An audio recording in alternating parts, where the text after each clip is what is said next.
Esther. He's starting to record the video. Always with the inappropriate comments. Straight in there. No, this is boom. this is the preamble. We don't put this in. He's got a mind of a child. That's a How are you, good Claire? thing. I'm really good, thank you. I'm really good. Good. It is 8:00 a.m. here in New Zealand. The sun is just coming through the window, and all is well in my world. Good. What's the temperature over there? Good question. I think we're just coming into summer, so I want to say around about maybe 20 degrees. We've had some belters. It's great. Hey, Simon, can you convert that to American for me? Yeah. No. What is 20 degrees Celsius? Yeah, it's no fucking clue. Let me get Google. I don't know, 50. What is it? No, it's 20 60 something. I don't know. degrees. Oh, that's nice Degrees weather. to Fahrenheit. That's Here nice we weather. 68. There you go. There you Boom. go. 68. Okay, I was about That's 15 nice weather. degrees off. Yeah. What time is it over there in Italy, Simon? It's 8 p.m. Okay. Oh, yeah, so- yeah. So you're definitely 12 hours. So we've got the classic here. Good morning, good afternoon, good evening. That's it. I know, it's good. Yeah. Isn't that amazing? Isn't that Yes, just yes, so cool? yes. Before we get too far, let me introduce Claire to the audience. So Simon and I are back again after I don't know how many months, 4 or 5. You know, he's been busy. Transporting celebrities all over the world. Now he took some time off to join us again. So we've got our first guest, who's also the first guest we've ever invited back to the show. So that's a good thing, you know. So we don't always like our guests. I'm just kidding. So, but you're the first one we invited back. So without further ado, this is Claire. She helped women find their sales goddess. And she's a fantastic content creator. She just got into Instagram, which is fascinating because she's been writing a lot of text posts for quite some time, some video, but I've seen the switch to Instagram. So we're going to talk about that in a bit. So welcome, Claire, welcome back. Thank you. So good to be here with you both. Simon's got a big grin on his face. That's because he's in Italy. I can't wipe it off for him. I've been grinning if I Well, I've been drinking was since living in I got. Italy as well. I've been drinking since I got to the hotel, so I'm probably not even sober. Naughty boy, naughty boy. Never, no, drinking aqua minerale. But Claire, the reason that we've got you back on again, and as Doug said, you're the only person we've invited back. Is that mostly people run a mile after they see their podcast with us. But see, and Doug, remember that Claire's in New Zealand, so talk slowly so she understands. Okay, so you have to just dial it back a little bit, go slower, because that's the way they do it. You are incorrigible. I'll be fine. So Simon, you have something you want to get off your chest, right? No, because we were talking. Get it off His your entire chest. life. Claire's a good sport. Claire, he needs, this is not a criticism it's been wiring up inside of him. He needs to get it off his chest. I do. And so Claire, when Doug and I were talking, we're thinking, let's get Claire back, because we really didn't talk about this when you were on. And the fact that, so if Doug and I went on your website tomorrow, could we sign up for your coaching? Because you only target women. And last time I looked, well, I didn't look at Doug, but last time I looked, I was a male. And Doug is sort of, look at him. I mean, come on. Yes, the answer to that is yes. Well, we couldn't be customers of yours. We couldn't be clients of yours. No, you could. Yeah, I work with men. I do work with men. Yeah. So and I love working with men. And the reason I target women is because I have my journey has been such that it resonates with a lot of other female leaders who are in the corporate world, or who are potentially in the corporate world looking to move to start their own business. So it's always about, as you know, niching. It's like, who did your heart really resonate with? Who do you think you can do your best work with? And because I understand that journey so well, I know how they think, I know how they feel. That's why I target women. However, men also understand, like, go through self-doubt, have imposter syndrome, also resonate with my work because of what I talk about. It's global, right? Men and women suffer from imposter syndrome, self-doubt. So men also look at my stuff and go, actually, it's really resonating with me. Can we have a conversation about working together? And I'll be serious for 5 minutes, because I'm capable of that. I will brace myself then, Simon. Brace yourself, Effie. I'm getting ready to be serious. But do you think that limits you? Like, if I didn't know you and I came across your website and said, target you only target women, I would probably dismiss it, because I wouldn't judge you by it. I would just say, oh, okay, Claire just wants to work with women. That's all cool. I don't think we could get away with that. Like, I don't think our business could say, look, we only want to drive men. Imagine that. We'd get killed, right? And I agree with you. You're not limiting yourself and saying, yeah, if a guy calls you up and says, hey, I want to work with you, you then make the decision. But I'm just saying, from using the LinkedIn platform and then using your website, are you not leaving stuff on the table? I don't think I am, but I totally agree. If you went to my website right now, 100% you wouldn't sign up with me. 100%, because it's all about targeting women.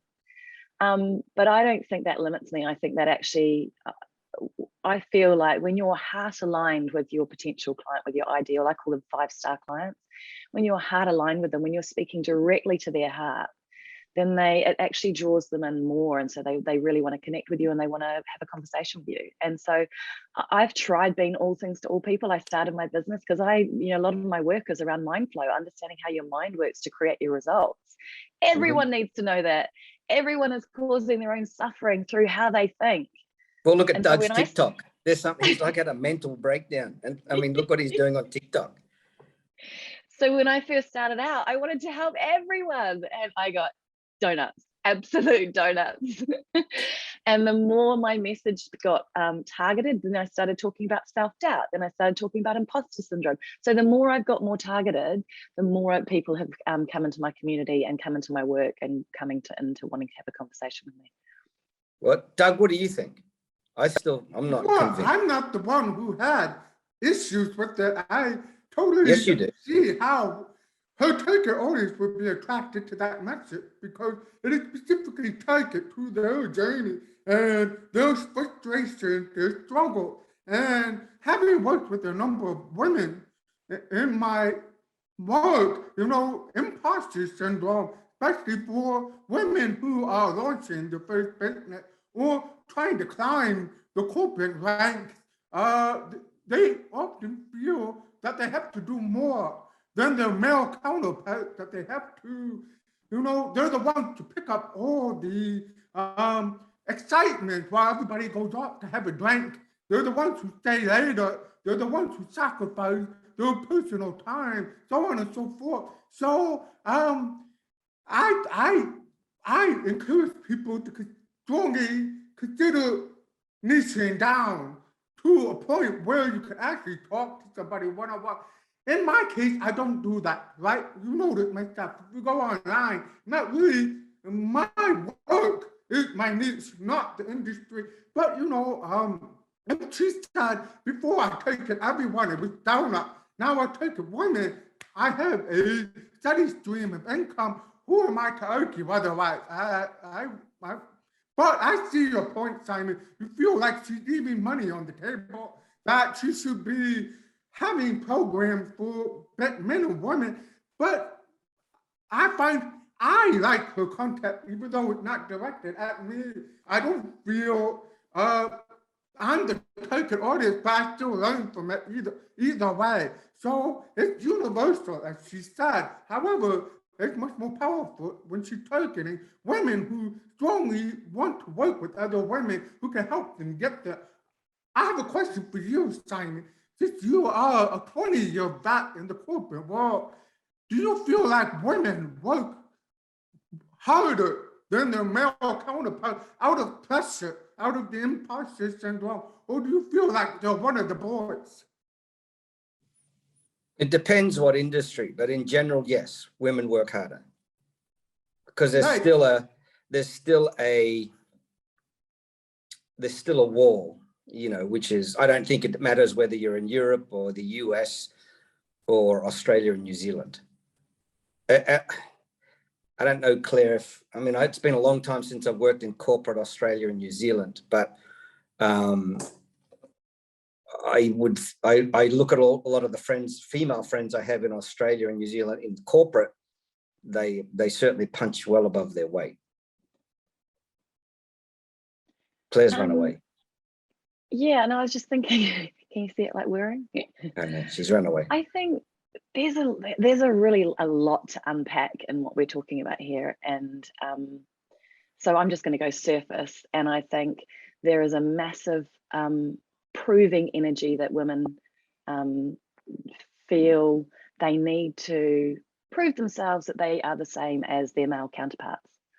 And of course, that if people hear that, there's going to be a lot of resistance with that, and that comes from, because of course men have the way the culture has been is such that men are, have generally been hide more towards like leading, all that sort of stuff. So there is a reason for that as well. But I really think now that our own stuff can oftentimes get in the way of our moving forward in business, and that's actually across the board as well. We come back to, everything comes back to how we're thinking, we create our results. So that's always going to be my flaw from the thinking, but there is a real proving energy, I think, in the corporate world for women as well. Like, that's why we work so hard, that's why we're the ones working late, doing all the work, sort of thing.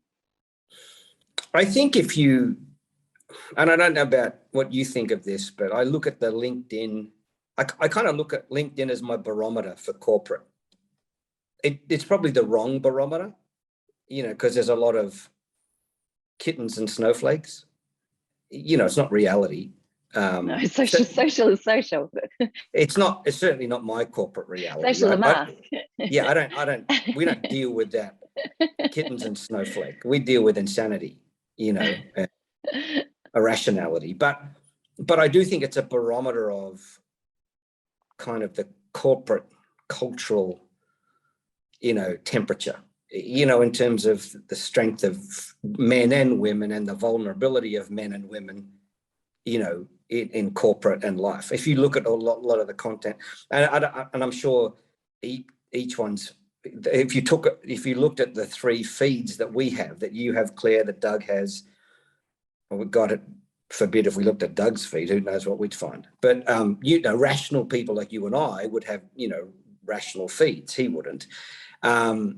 He's got a genius feed. No, be just like crazy copywriters, right? They all hang. They're like this cult. Right? They can do what they like. They can do whatever they want. They don't care. Say what they like, and people love them. Yeah, it's like, there's now there's even a worse cult because he's discovered TikTok. But we are going to do a TikTok.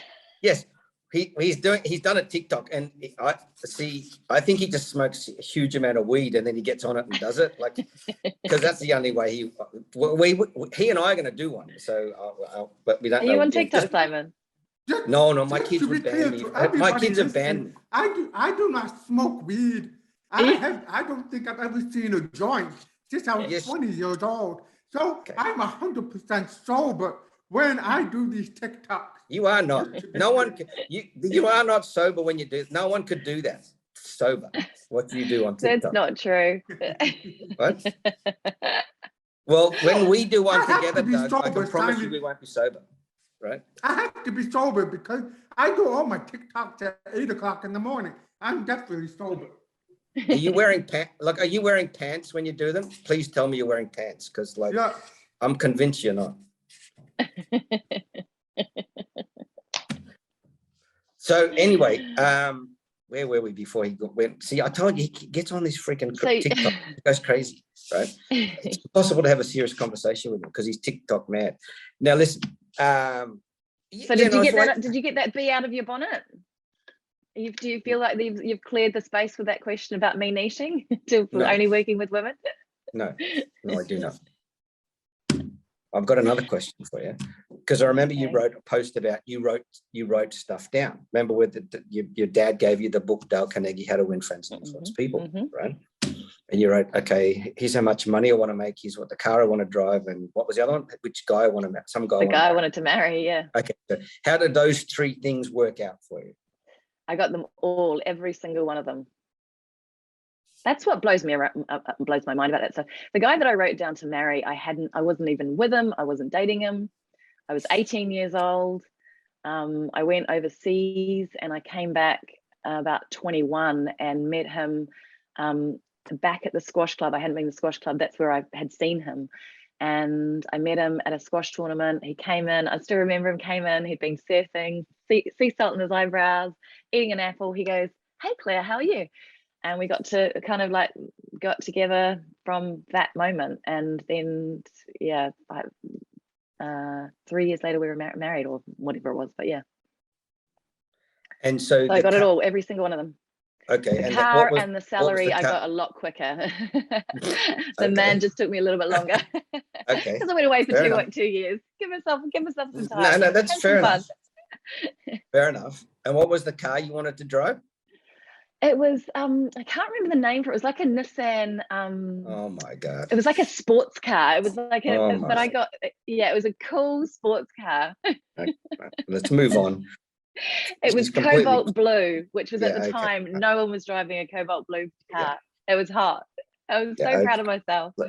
Doug, we'll let this bit out because she's clueless. And the salary was 50 grand. And at that time, in those days, back in my days, that was a lot of money. No, fair enough. Fair enough. But I'm still not convinced about this whole niche thing. Because if you use the link, I just think with LinkedIn, would most of your work come from LinkedIn? If you looked at social media, how does most of it come to you? LinkedIn referrals, probably mostly referrals, actually. Mostly referrals. Yeah. Yeah. Doug, how does most of yours come? Yeah. I've just started getting clients from Insta as well. Where does most of your work come from, Doug? Me, LinkedIn. Yeah. 100%. LinkedIn, 100%. Well, there is a 25% maybe that come from referrals from way back before LinkedIn. It's still in the process of older clients keep referring me, or they call me up to do another job. I mean, I have some clients that I've been with for almost 8 years, and they still continue to give me some people. But I would say 80% comes from LinkedIn. Even though I'm doing TikTok, my TikTok videos get something like 20 views. But if I cross-post it to LinkedIn, it doubles the reach on LinkedIn. So most of my new clients come from LinkedIn. Do you get punished for, this is what I was wondering about Insta, for putting Insta posts on LinkedIn because they've got another platforms? I think you get punished if you take a TikTok video onto Instagram and leave the logo on that.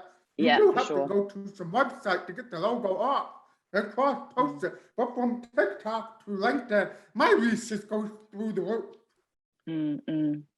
Yes, but I read that today, that if you post something on TikTok, like if Doug does one of his TikToks in his underwear, he gets like 11 people, right? Watch it. Like 9 women in a nursing home, right? And his mum and dad, right? And numbers don't matter. All right, fine. And then if he posts it on LinkedIn, you get a lot more, apparently. So I thought that was an interesting stat, that you get more you get more traction when you cross post from Yeah, TikTok to. because I think. Well, only because you've got a bigger LinkedIn community, hey? Right now, LinkedIn right now, maybe Claire can back me up with this, because she's cross-posting her Instagram into LinkedIn. The LinkedIn feed is getting really stale. Like, it's the same old stuff over and over again. Even me, I'm guilty of it too. You know, song posts and great value posts, people are getting tired of that. So I kind of felt it. And I had to jump on TikTok to save my LinkedIn, because there was a month or two where no matter what I did, I threw my entire copywriter handbook at the problem. It didn't work. And then I just made the leap on TikTok, cross-posted, views spike through the roof. And just let me know that people want different types of content on LinkedIn. How about you, Claire? Have you been experiencing, well, let's back up a little bit. Why did you make the leap jump to Instagram Reels? Yeah, it's a good question. I mean, I was getting stale on LinkedIn, I think. And so, you know, exactly what you're talking about. My content can be samey, and I'm always really conscious of that. And so I started playing around on LinkedIn, on Insta, and realized that my creativity was just like reignited. You know, it gave me a platform, or that allowed my creative flow to come out. And I was just having so much fun. And so then I was posting it back on LinkedIn for time saving as well. But like you say, there's people want to be entertained. They just want to be made to smile. They want to be taken away from all the shit that's going on in their world, and just be entertained, right? So I think that's why my Insta's doing well as well, is because there's some creativity in there. It feels like I've had a creative injection in the arm. But my LinkedIn, yeah, I mean, I loved your post the other day about lazy content creators blame the algo, Right. and you know, I knew it wasn't the algo. I knew my views and stuff were diving, and I knew it wasn't the algo. I knew it was me because I felt it myself. So that's why I went to Insta, just kind of like do something different. But I suppose if you go back to the business part, you know, and you say, okay, yeah, and I agree with everything you said, and I agree with everything Doug says. But if you look at the posts today in our feed, right? You say, okay, here's you can clearly see the ones that people are using pods to get massive likes. You know, you'll see 2,000 or 3,000 likes, and you'll see 20 or 30 comments. Okay. And then you'll see, you know, there's a couple of, I think, anomalies in there. But the question I have as a humble Asian immigrant trying to make a living in America is how does that actually convert to business? You know, because we don't use LinkedIn for business at all. Like we and Doug and I have chatted about this extensively. I'm probably getting a bit more serious about the posts in terms of staying on brand a little bit more and talking about work, but we certainly don't use it. I mean, you can clearly see when a lot of people are using LinkedIn, you know, and our industry is terrible at using social media in general, but I don't use it for work at all. I don't think we wouldn't have got one job from LinkedIn, you know, and I don't care. I mean, we just don't. But at some point, don't you have to look at it and saying, yes, there's humor, Claire the funny person, or Doug the underwear dancing TikToker, or you know, and then there's the serious person that you know wears their heart on their sleeve. And I think I look back on the last 18 months, and I've done some very personal stuff, which I probably wouldn't do again, but it just made sense at the time. And you're very vulnerable. And then I've done some corporate stuff, and then I'm done this. Then we've all posted turds that have completely, you know, crashed and burned. But we've all probably been consistent. So I think, but at what point? Consistent turds. Yeah, consistently shit. Yeah. Yeah. But at what point does it? You know, don't you think you got to draw the line somewhere to say, yeah, am I here to make money, or I'm here to build my brand, or tell a story, or be an entertainer?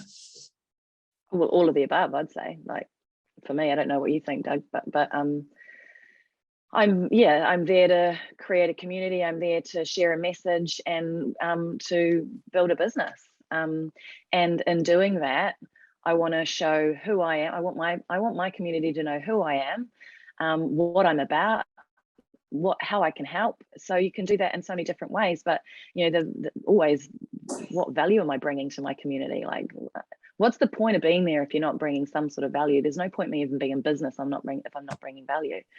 So you can do that in many different ways. You can do that in just a straight fun post. The value can be in just making people smile. You do it in an educational post, like talking about your work and what their problem is and how you can suggest helping them solve it. You can do it in making them feel good. I don't know, there's so many different ways, right? But you know, Doug gave me the word edutainment, like, I don't know, a year ago when we first met, maybe longer. And that's always stuck with me. So educate and entertain at the same time. Doug, what are your thoughts?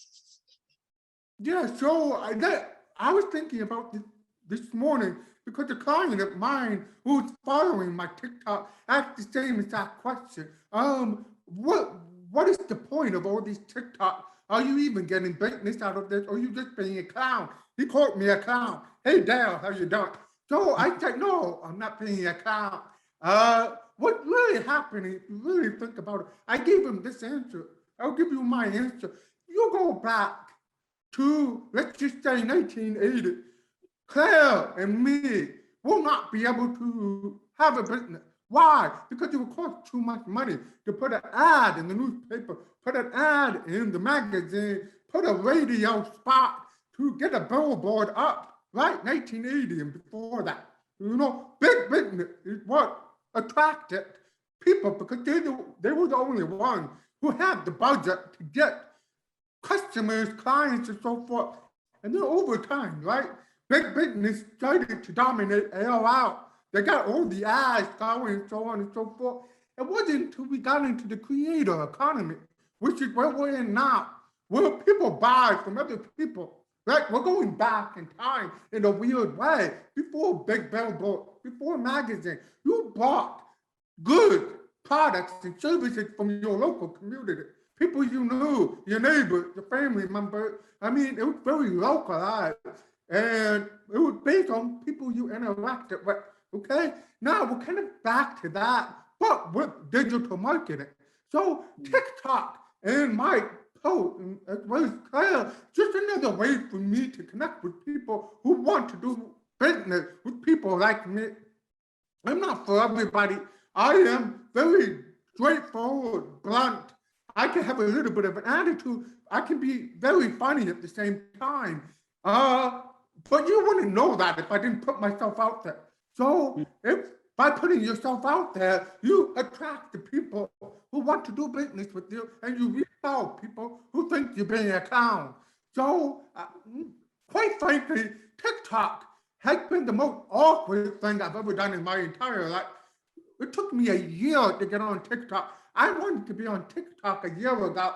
It was because I knew if I just did it, it would be worth my investment of time, energy, but I couldn't do it because in my day-to-day life, I'm an introvert. I don't dance and do stupid shit, all that. I'm very serious about what I do. I crack a joke here or there. We text back and forth, inappropriate joke. Other than that, I don't do what I'm doing on TikTok. Fast forward to 2 weeks ago, I said it before, Reese is crashing. I can't revive it. I can't jumpstart it for the life of me. Still getting clients, but it's starting to wean off. So I needed to jumpstart it somehow. And I jumpstarted it. Yes, engagement went up. Yes, metrics went up. But the most important metric that went up is sales. I've got new clients, exciting projects to work on. People are talking about me in ways I've never seen people talk about me before. Kind of uncomfortable because people are calling me an influencer now. That just rubbed me the wrong way. But that's changing. You know, a lot of things in just 2 weeks. So that's a very long answer to your question, Simon. But there is business on the other end of this edutainment. I mean, Claire does it really well. I do it intentionally. You align your message to do what you wanted to do while entertaining. You'll get picnic, but you get entertaining without a strategy or without proper messaging, then you're just an entertainer. I'm not an entertainer. I'm very much a very serious business person who needs to pay for this house, pay off my student loan, pay for my cars, pay for my kids to get in college. So me clowning around on TikTok just for the sake of it is not a good time on my investment. So there you have it, Simon. Doug, I'd love to know, why did you choose TikTok over Insta? Well, number one, LinkedIn requires a lot of my time, as you know, to nurture the audience, build the community, check in with everybody, do the DM. You need to do that same exact thing with Instagram. And I knew that because I run some Instagram profiles for clients. It takes the same amount of energy on Instagram to get that same type of engagement. On TikTok, you don't need that. You don't nurture the audience.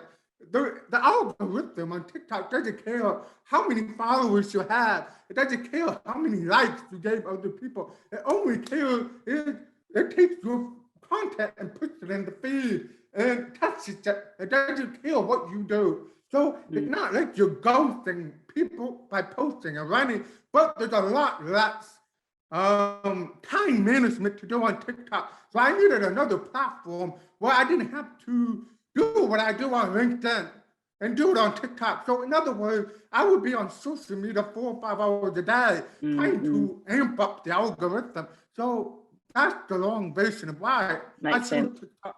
How about you? Why did you pick one over the other?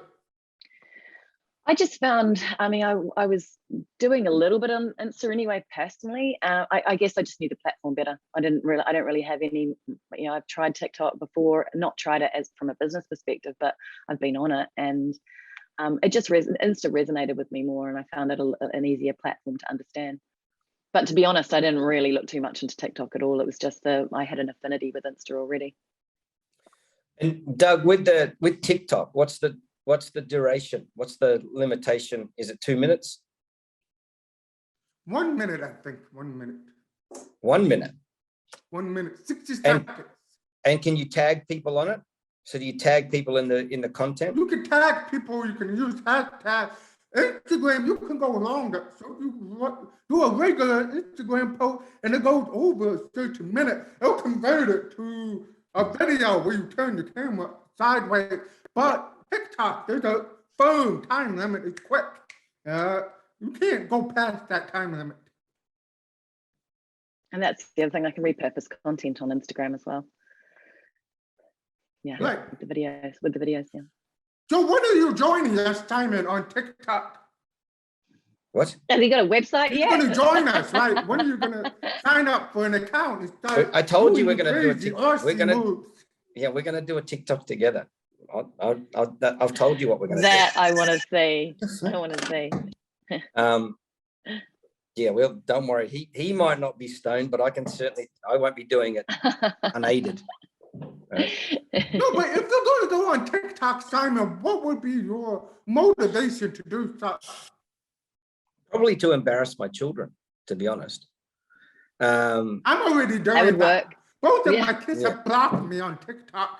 It's so embarrassed that they blocked me. My kids. So I'm winning. I'm winning on many levels. Well, my kids are a raise little. Your confidence.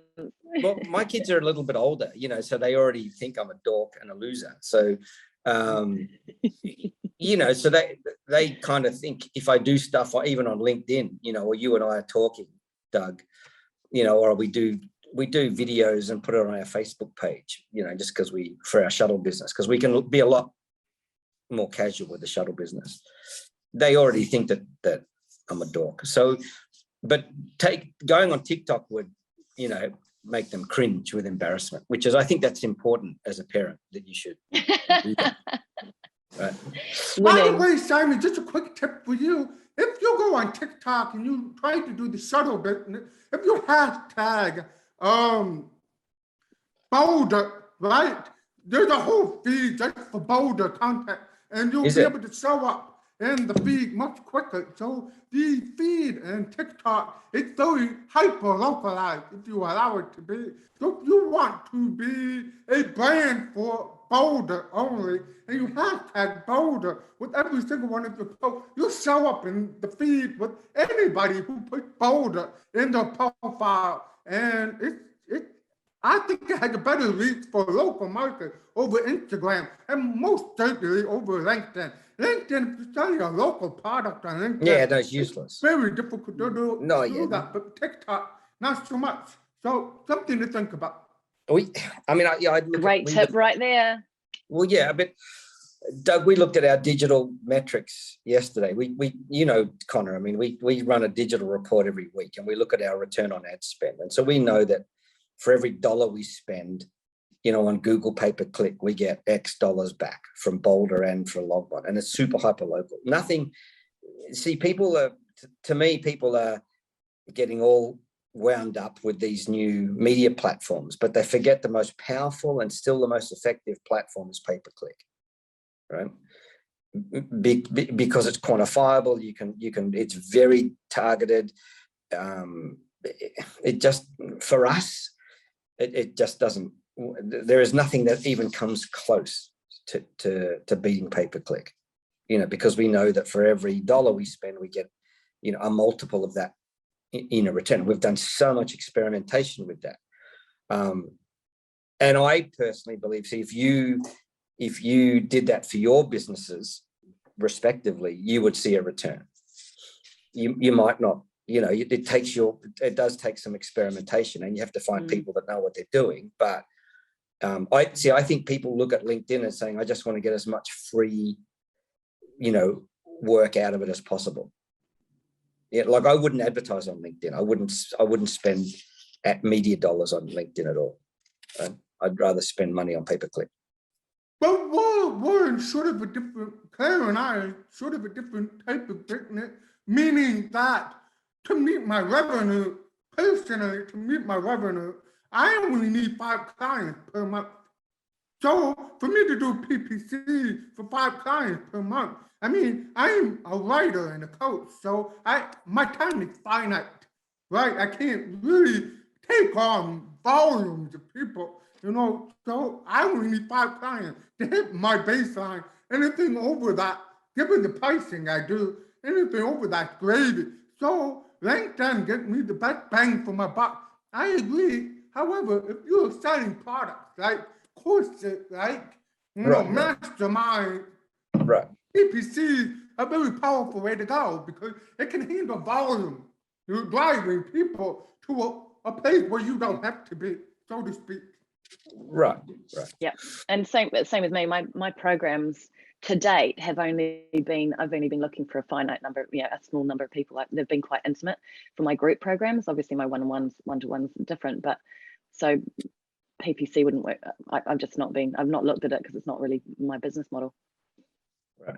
I'm releasing a new course in December, which I might, you know, that's something in the future that I could potentially look at for PPC because it's not, you know, numbers aren't limited. So is that the course that Doug and I are going to go? That's the course Doug and I are going to sign up for. We're going to is that the one we're going to heckle in the back or what? Yeah. No, that's my LinkedIn Live on Saturday. I'm doing my first LinkedIn Live. Have you done one of those before, Doug? Yeah. Simon, you need to go on that one. What? So I'm doing that on Saturday with Tracy Borison, who is a personal brand expert, and she's got this conference coming up called Permission to Do You, with like loads of different panel experts over the month. So we're talking about it on Saturday. So it'll be my first LinkedIn Live. So scary and exciting at the same time. Quick question before we move on. What's your new course about? What's it called? You know, feel free to pitch it right now. Oh, thank you. Well, obviously Simon's going to cringe when he hears it. It's called Queen of Creation. Ah, for fuck's sake. But it's I'm speaking to the women, like business women and corporate leaders who feel like they're throwing everything at the wall and nothing's sticking. Like they've got this big vision in their heart, you know, to create a successful business, to work globally with clients all around the world, to reach a certain revenue stream, and they're doing all the work and they've tried all the 7 steps and the tips and the tools and the techniques, and nothing seems to be working for them. And I with this course, I just want to draw them into their inner creative power, their ability to create whatever it is they want. But there's steps that you need to, or ways that you need to be to do that a lot of people aren't aware of. So it's a super short, it's just a mini course. It's 5 hours over 5 days, talking about how do we consciously create, because as people, as human beings, we're creating our results every single day, but majority of us are completely unconscious of it. 95% of our thoughts are unconscious. So I want people to be able to become conscious creators in their business, in their relationships, in their life. And that's what this course is all about. And I'm super excited about it. It's just it's going to be my lowest cost offer ever. It's just a little Christmas gift to wake people up to the power that's within them. So Claire, why be a low cost? Why have you chosen that commercial model? Like literally, just like I said, this kind of a little bit goes away from my normal. I mean, I bring all this process into my coaching, but this course is a little bit away from, sales and self-doubt and imposters. It's completely away from that, but it's working with the creative power that we all have within us and showing people what that is and how it works and how to utilize it. So low cost because it's a topic that I'm super passionate about. And I think if everyone knew this, they could change their world. And so I really want to gift it to people. Like I say, it's something that's on my heart, and I don't want it to be inaccessible for a lot of people. A lot of my work is, I'm expensive to work with. And so, but equally a lot of my work is so powerful, so transformational. So I just wanted to do this as a, short, sweet, here, have it, live your life and be transformed by it. And so you'll do it online. So you don't really care how many, I mean, it's technically. Yeah, it's going to be through a Facebook group. Oh, okay. It's through a Facebook group. And then I will package it and sell it as ultimately as here's a course that I don't even need to be part of, just so, there's method and the longevity of the work that I'm doing as well, obviously. And so that will be packaged because I've already got men interested in this course as well. Again, creating conscious, everyone, creates.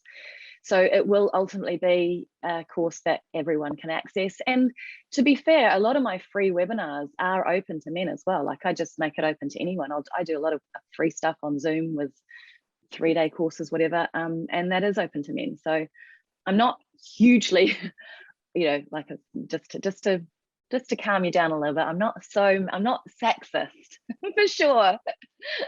She is. I love men. She doesn't like men. She doesn't like men.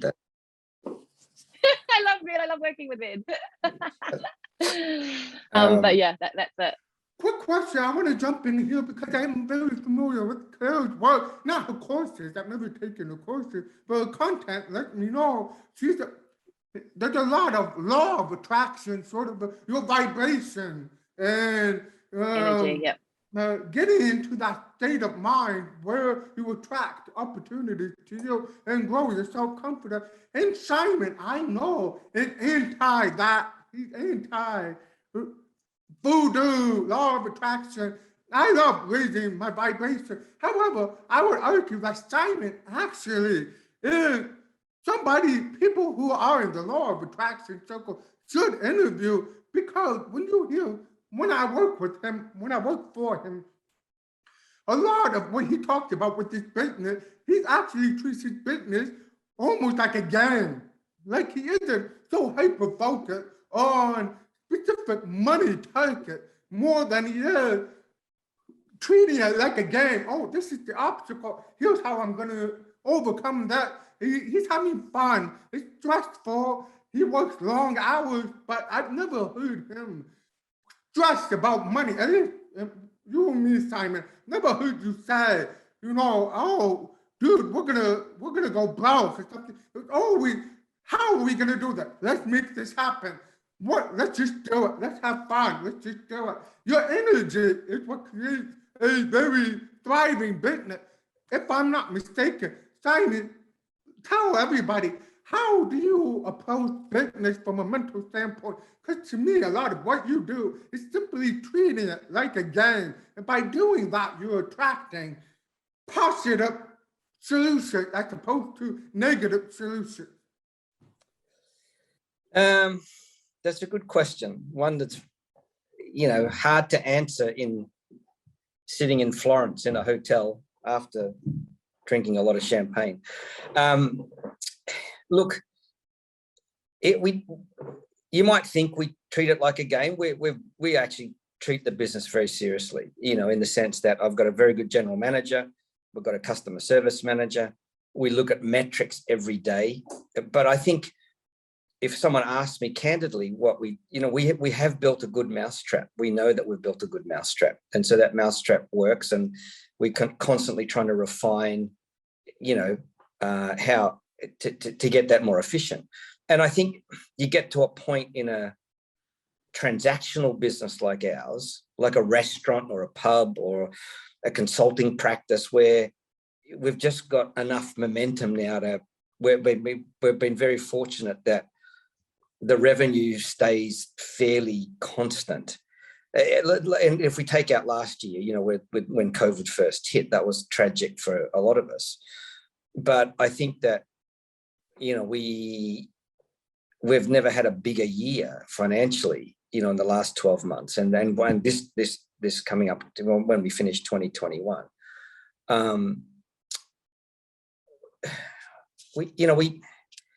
I'd like to think we do punch above our weight. I'm not scared of wading into any pond. If a big competitor's up against us, we'll just jump in, right?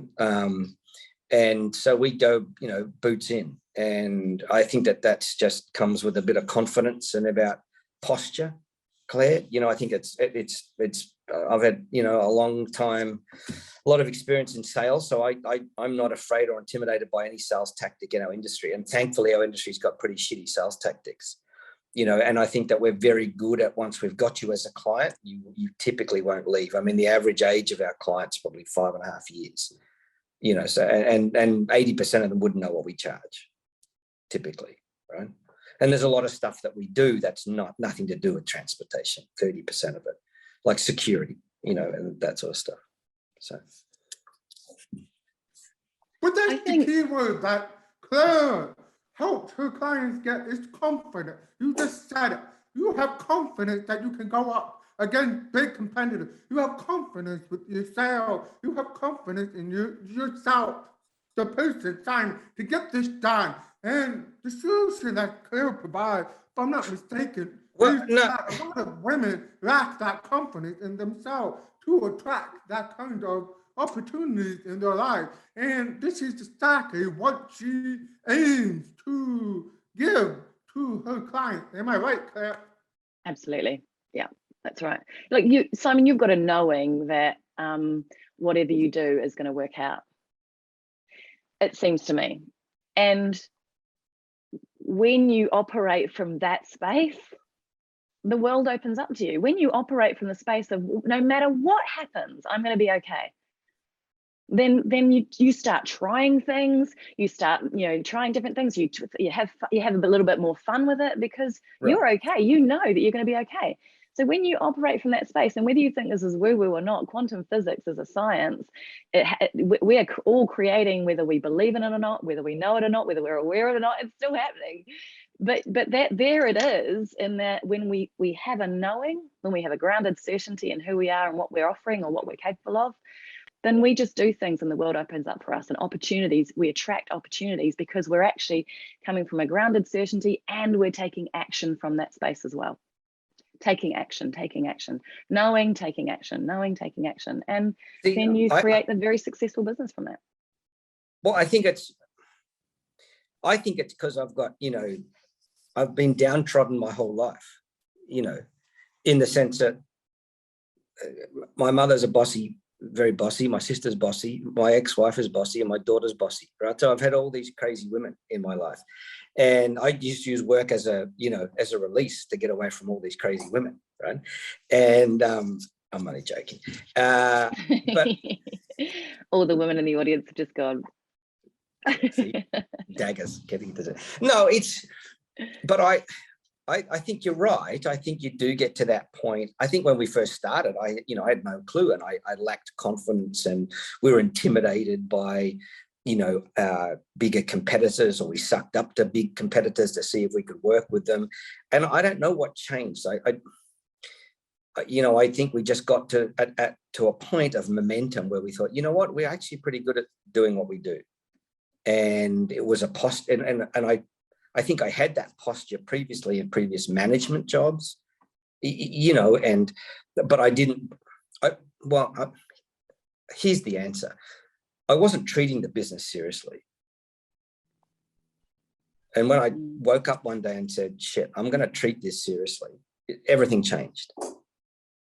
And whether that was Claire Sewell's mental voodoo going off on my brain, by, telepathy or something, it was just, everything changed relatively dramatically. So can I just jump in there and say, when your thinking changed, your business changed? That's exactly what happened. Definitely. Because when your thinking changes, you take different actions. Right. And when you're taking different actions, you get different results. Right. Everything is on a mental plane.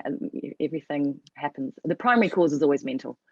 Right. And I think now, the team I know are dreading my 2 weeks away, right? Because it gives me time to do this, and then time to talk with Doug and just think about, work and opportunities. And I'll go back and hopefully recharge, but I'll probably drive them crazy, because I'm going to say, okay, now we're going to go from here to here. And this is how I see it. And it's not a money motivated thing. It's we're going to take off. We're going to take a big bite at this, and we're going to have a crack at doing this. And, I think what we're good at is we're really good at finding the best people in the space, and so, part of my job was from coming to Italy is to audit all of our security partners. And so today we had a security team roll up at the Florence airport and provide us a full armored transportation, solution from the airport to the hotel. I wanted to see what they were like. Now, they nailed it. They were great.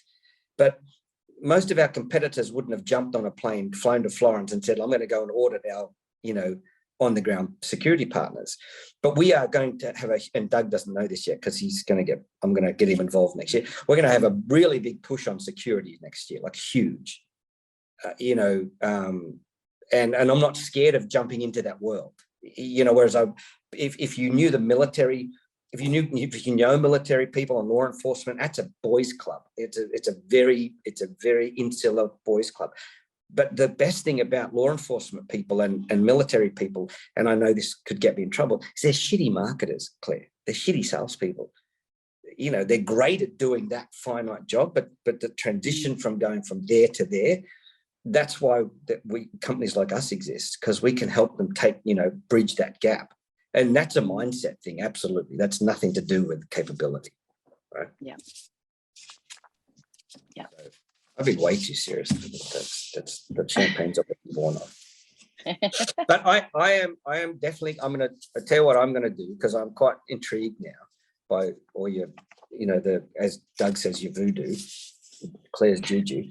I'm going to sign up to your course, right? And I'll look forward to it. I'm going to sign him up too. So you just send me the bill for his, because he's too cheap. He won't pay. Right? I'll pay. I might have to change the name then, do you think? Yeah. Just say it's 4 women plus Doug and Simon, and then we'll set up. Right? Hey, quick question, Claire. Are you still jumping into the ocean every single morning? Yep. What? I'm about to just do that quickly after I've had this chat with you guys, and then hit the day. Best way to start the day. Although it's quite, it's getting quite luscious now, because the temperature is we're probably at about 15, 16 degrees. So a little bit higher. And so it's getting, more palatable, more enjoyable. Okay. See what happens when you... confused. In the southern hemisphere, it's winter when we have summer, right? Correct. It's amazing, isn't it? It's so... Okay. Yes. And like, you know, when I'm getting up, all my friends, you know, in London and UK are just going to bed. I mean, that still blows my mind. It's a basic concept, obviously, of an equator and a time zone, but it's still just like quite mind blowing, isn't it? Well, you know, it took Doug the whole week to work out what time the Zoom was on. Like the amount of texts that went I backwards tell and you forwards. what. And America with all your different time zones, that's a head spin. My time buddy's my best friend these days. Yeah, Has been for the last year. Doug, timeanddate.com is your friend. That's Yeah. you can work out in any time, you know. Or Time Buddy is an app, so it's really simple. You just plug it all in. It gives you up to 4 different countries, so you can actually coordinate all around the world. There you go. All right. Quick tip. Well, I have enjoyed this immensely, Claire. It looks well, like I think you need. It's time for you to go and pour yourself another glass of champs. well, yes, Was it Lambrusco over there? Yeah, no, that's no. I'm not. I'm too old for that. I don't need a headache. So Doug, what else? So I think Claire's got her her LinkedIn Live on the weekend. So we should promote that. So because you and I'll be there and we'll heckle from the back row, you know, and say. Absolutely. We're going to promote Claire. When we package this up, we'll put the links in the comments, and YouTube, they'll have a link in the description, everything about Claire. So hopefully she gets some leads from this podcast. That's what we're here for.